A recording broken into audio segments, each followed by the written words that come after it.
Buenas, então boa tarde a todos. Vamos então dar início aqui à apresentação. E essa apresentação é um resultado, né, da minha participação em Guildford, né, Inglaterra, resultado de um edital que a UDESC tem que se chamou edital ProEvent. Este edital ProEvent, eu participei da chamada 1, é, a- existem na verdade duas chamadas, uma para cada semestre. Então, é uma forma de apoiar os professores a participarem de eventos internacionais. Tem um outro edital para eventos nacionais, né? Então, esse aqui específico é dividido em três áreas, né? A UDESC toda participa e pontua o currículo, né? Os professores mais bem pontuados são organizados em um ranking e geralmente conforme a disponibilidade de recursos, 3, 4, 5 pessoas, né, por área, né? Então dá, vamos supor, se for 5 pessoas, 15 participações por semestre. Então é uma forma de incentivar, né, os professores a participar de eventos externos visando fazer, organizar, planejar, prever futuros projetos internacionais e no meu caso eu fiquei muito interessado em organizar um pós-doc lá, né? Então por isso escolhi Guildford na Inglaterra, né? Então esse foi o evento que eu participei, né? Esse ICRS, né? As iniciais aí do International Conference on Resource Sustainability, foi ali no comecinho de agosto, né, em Guildford. E quem organizou foi a Universidade de Surrey, né? Já vou comentar sobre ela também, tá? Então esse evento ele abordou vários tópicos, né? Dentre os quais aí a gente pode destacar alguma coisa sobre sustentabilidade, essa abordagem do net zero, né? Que está muito em foco atualmente, né? Essa parte da inteligência artificial, né? Que começa a ser trabalhado, a nossa área aqui de economia circular, né? Enfim, sustentabilidade, né? Consumo sustentável, enfim, essa essa temática aí ao redor desses temas aí que chama, né, os resumos. O evento ele teve muitas revistas que apoiaram, né? E aqui eu trouxe então todas elas. Aqui são 9 revistas, né? Depois acho que apareceu mais uma, mas são 9 revistas que apoiaram e pelo que a gente conhece, né? Eu já tenho artigo publicado na primeira, na terceira, na Clear Production, na Industrial Ecology, nessa Sustainable Production and Consumption. São revistas boas, né? Pode ver que eu coloquei em vermelhinho ali o fator de impacto delas, né? Que é acima de 10 na maioria delas, né? Então, um alto fator de impacto. Para a nossa área ambiental, são revistas bem conceituadas, né? E o que proporcionou, o que fez com que os trabalhos que esse evento apresentaram, né? Trouxeram lá entre palestras e os resumos, né, que foram apresentados, né, de alto nível, assim, trabalhos muito bem estruturados, com resultados fortes, assim, né, porque a grande, digamos, tentativa de ir para um evento desse é também depois vislumbrar a possibilidade de publicar o trabalho na revista, porque elas vão, digamos, é, é, organizar sessões, né, temáticas para atender os resumos do Congresso, aqueles que forem bem avaliados, obviamente, né?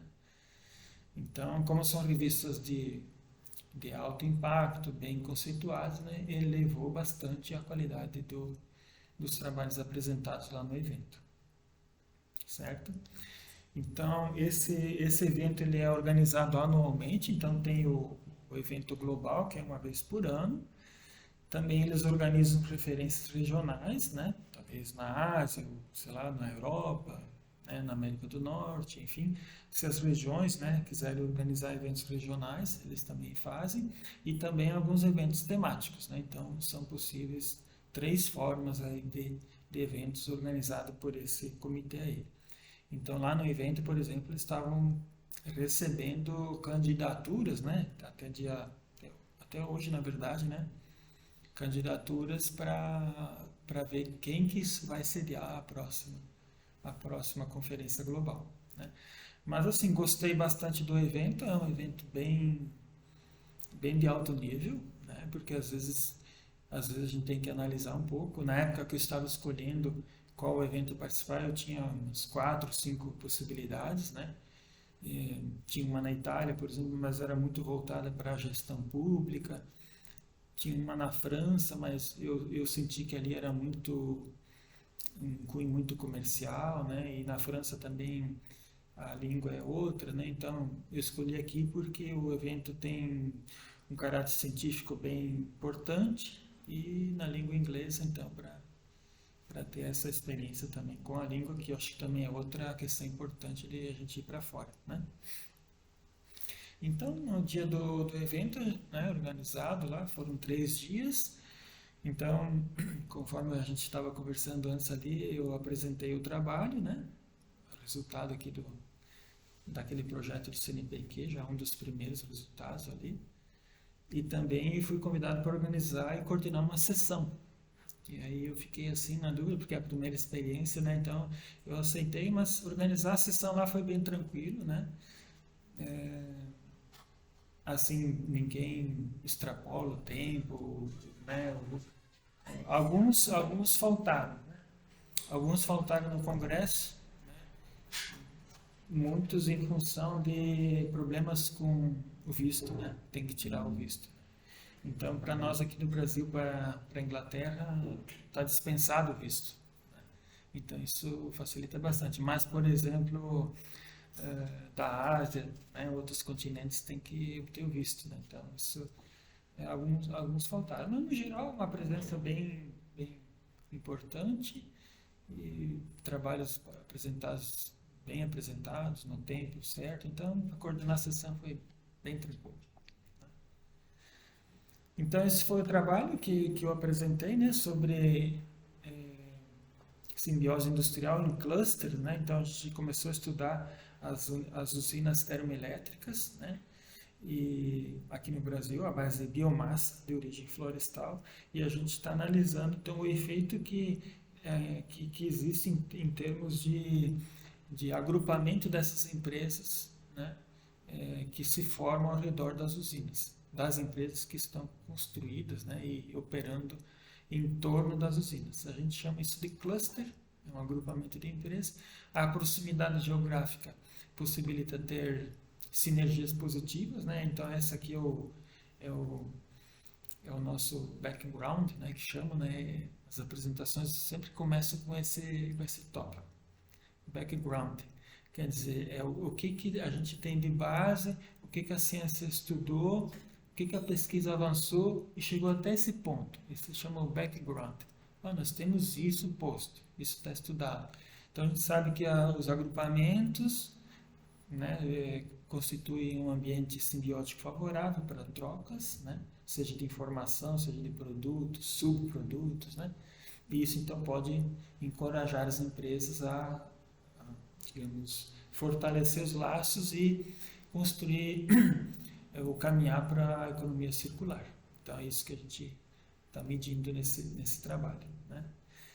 Então, nesse slide mostrando aqui que vários setores estão agrupados, né? Então, se a gente analisar aqui, a gente tem o setor de celulose na primeira figura, né? Ele está bem organizado em torno de regiões que são altamente produtivas, né? Em termos de base florestal, né? O segundo mapa aqui também mostra a indústria de painéis de madeira, também está organizado nessas mesmas regiões. Quer dizer, onde você tem uma concentração de base florestal, vai disseminar empresas, né? E o terceiro é uma organização por município, mostrando quais são os que produzem lenha. Então, são 3 produtos importantes e mostram que há, então, uma concentração de empresas ao redor, né, ou dentro das áreas que têm base florestal, obviamente também. Então, nós mapeamos aqui as usinas termoelétricas que tem operando no Brasil. Esse número já passou um pouquinho, mas são 123 usinas. Principalmente em termos de número, é a base de resíduos, que é a azulzinha, né? Base de resíduos, a que tem maior quantidade, né? mais as de licor preto, né, que é as marronzinhas, que são as maiores, em termos de escala, são as bases de licor, que é um subproduto da digestão da celulose, que é feita em indústrias de celulose e papel. Então, ali elas representam 86% da energia elétrica produzida em termoelétricas, à base de biomassa, né? De origem florestal. Então, a gente não vai confundir aqui com biomassa de cana, outras coisas, né? Então, e as outras são de menor importância. Então, a gente começa a analisar que essa concentração também se repete nas mesmas regiões, né? Enfim, a gente, para esse trabalho, estudou uma amostragem aqui na região de 26 empresas, né? Que a Luísa já fez no seu trabalho de iniciação científica, e a gente pegou duas usinas, que tem aqui a INGE, né? E também a outra usina aqui do Tacílio Costa, né? Ligada à empresa Klabin, né? Então a gente começou a explorar um pouquinho essas usinas, como é que elas se conectam aqui nesse agrupamento regional, beleza? Claro, então eu não vou pôr os resultados aqui em termos de imagens, até porque o vídeo vai ficar público e a gente está então preparando esses resultados para a publicação, né? Então, para não depois ter problema com isso, então brevemente a gente vai estar submetendo um artigo para uma dessas revistas aqui, certo? Então esse foi o trabalho apresentado, né? E então, decorrente da minha ida para lá, vou trazer algumas curiosidades, algumas informações sobre a cidade e a universidade lá também. Então, a cidade é Guildford, ela tem praticamente 80 mil habitantes, né?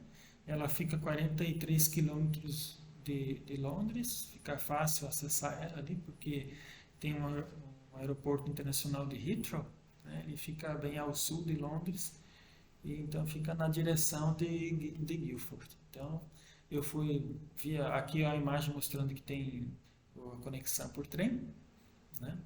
Mas, como eu comentava antes da apresentação, por ônibus ficou mais tranquilo, ficou mais fácil, né?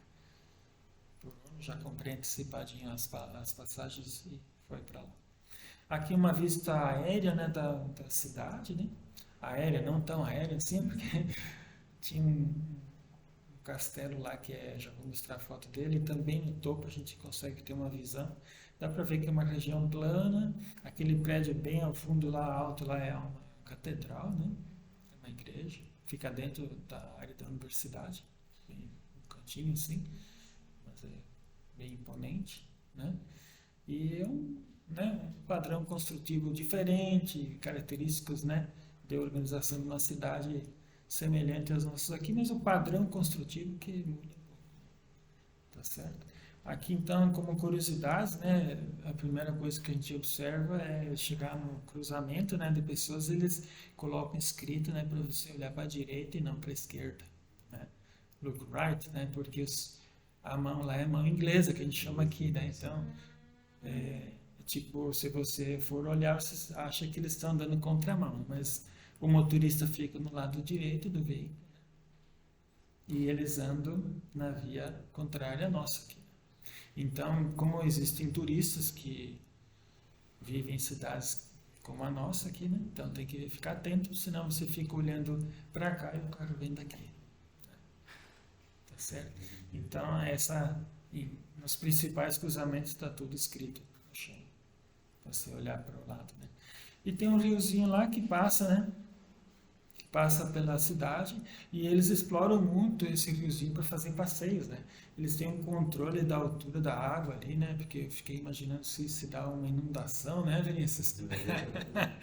Mas eles têm um controle das vazões ali e tal, ele fica sempre no mesmo nível. E esses barquinhos todos ali para turista passear, né? Então passeia por ali e ele como passa, tipo, em vários lugares, tem vários parquezinhos, né? Nas margens, restaurantes, lojas, né? Então acho que vai parando, né? E dá para caminhar a pé também, eu caminhei um trecho a pé aqui para conhecer um pouco, né? Então esse é um ponto turístico, né, de lá. Essa primeira imagem ali, então, é um ponto bem central. Se você colocar no Google ali, vai ver esse símbolo, esse relógio aqui, né? Então, é um prédio bem central ali. Eles colocam muito flores, assim, penduradinhas, assim, na rua, né? E é uma região central onde tem o principal comércio deles, né? Essa imagem aqui da catedral, né? Que fica bem, fica praticamente na área da universidade lá, bem na área alta, né? E aqui também outra imagem mostrando que tem vários parques. Essa cidade, ela, se você colocar no Google lá, você vai ver que tem mais uma dezena de parques, né? Entre parques para passeio, parques antigos que eram de, né, de pessoal pessoal ligado ao reinado, essas coisas, né? E, e também tem muitos parques de golfe, né? Para esporte, né? Então aqui eles têm muitas atividades para desenvolver em grupo, né?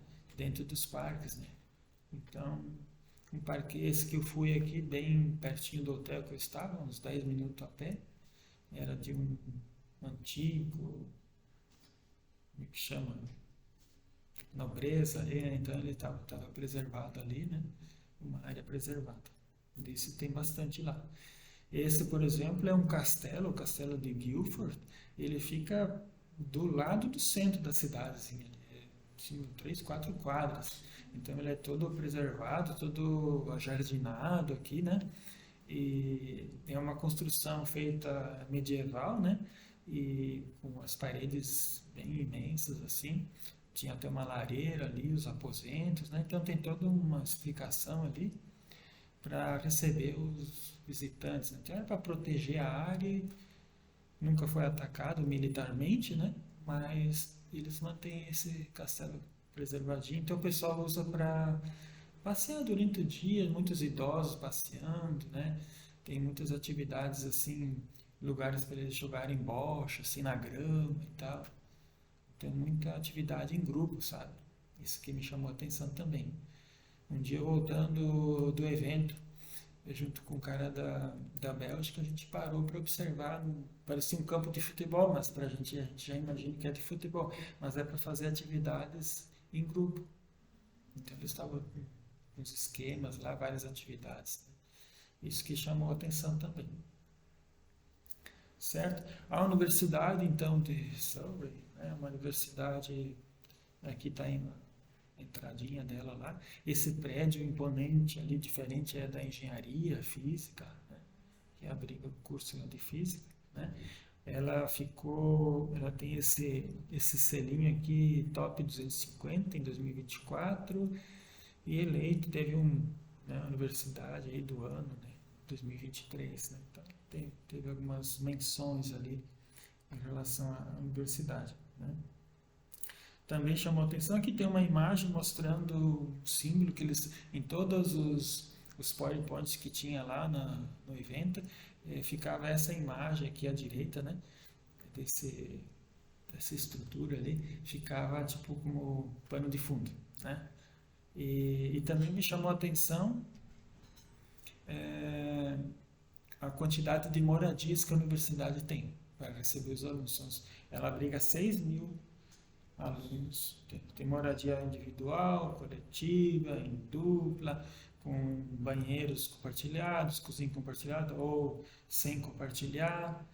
Tem estruturas para casais, tem estruturas mais na universidade onde a gente estava aqui, e também tem a parte mais de esporte, tal, que é um pouquinho mais afastada, daí eles colocam que é um ambiente mais tranquilo, né?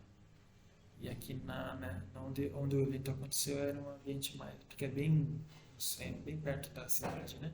Então é um ambiente mais intenso, de movimentação mais intensa, né? E aí eu fui observar no site da universidade, são mais de 6 mil, né, que os alunos se candidatam. Claro que não é gratuito, né? Você tem que pagar por semana você fica lá, né? Mas tem essa estrutura para receber o aluno, né? Enfim, aqui foi a última apresentação. É o Ming Shu, é um editor-chefe daquela primeira revista que eu mostrei para vocês ali, a Resource Recycling Conservation, né?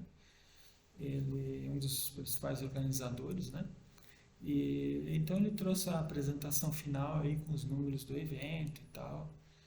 E, e pelos dados apresentados foi um evento assim de alto nível mesmo, né? Com bastante seleção de trabalhos e tudo. Então, essa foi a minha experiência lá, né? Claro que tem muitas curiosidades que eu posso, né, responder para vocês. Então, aqui o slide que eu fechei a apresentação, colocando nosso símbolo do LabGEA aqui, né, que é o nosso laboratório, né, que produz, então, esses trabalhos, né. Então, agradeço aí a presença de vocês aí, né, e fico à disposição para quem quiser perguntar, curiosidades, outras questões, certo? Então, obrigado aí. Só vou fechar a gravação.